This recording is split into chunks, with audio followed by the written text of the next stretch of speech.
കേന്ദ്ര സർക്കാരിന്റെ തൊഴിലാളി വിരുദ്ധ നയത്തിൽ പ്രതിഷേധിച്ച് തൊഴിലാളി സംഘടനകൾ നടത്തുന്ന ദേശീയ പണിമുടക്ക് നിലമ്പൂരിൽ പൂർണ്ണം.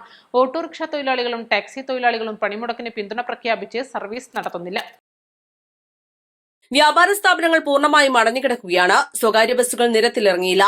KSRTCയുടെ നിലമ്പൂർ ഡിപ്പോയിൽ നിലവിലുള്ള 30 സർവീസുകളും മുടങ്ങി. ഇന്നലെ രാത്രി 12 മണിക്ക് ആരംഭിച്ച 24 മണിക്കൂർ ദേശീയ പണിമുടക്കാണ് ഹർത്താലായി മാറിയിരിക്കുന്നത്. ദേശീയ പണിമുടക്കിന് പിന്തുണ നൽകുന്ന തൊഴിലാളി സംഘടനകൾ ചേരിതിരിഞ്ഞാണ് നിലമ്പൂരിൽ പണിമുടക്കിന് അനുകൂല പ്രകടനങ്ങൾ നടത്തിയത്. LDF അനുകൂല സംഘടനകളും UDF അനുകൂല സംഘടനകളും വേറിട്ട പ്രകടനങ്ങളാണ് നടത്തിയത്. കേന്ദ്ര സർക്കാരിന്റെ തൊഴിലാളി വിരുദ്ധ നയത്തിൽ പ്രതിഷേധിച്ച് രാജ്യത്തെ തൊഴിലാളി സംഘടനകൾ ആഹ്വാനം ചെയ്ത ദേശീയ പണിമുടക്കിലാണ് സമരാനുകൂലികളുടെ ചേരിതിരിഞ്ഞുള്ള പ്രകടനങ്ങൾ എന്നതും ശ്രദ്ധേയമാണ്. നിലമ്പൂർ, ചാലിയാർ, കരുളായി, അമരമ്പലം, ചുങ്കത്ര, എടക്കര, മൂത്തേടം, വഴിക്കടവ്, പോത്തുകൽ എന്നിവിടങ്ങളിലും ദേശീയ പണിമുടക്ക് ഏതാണ്ട് പൂർണ്ണമാണ്.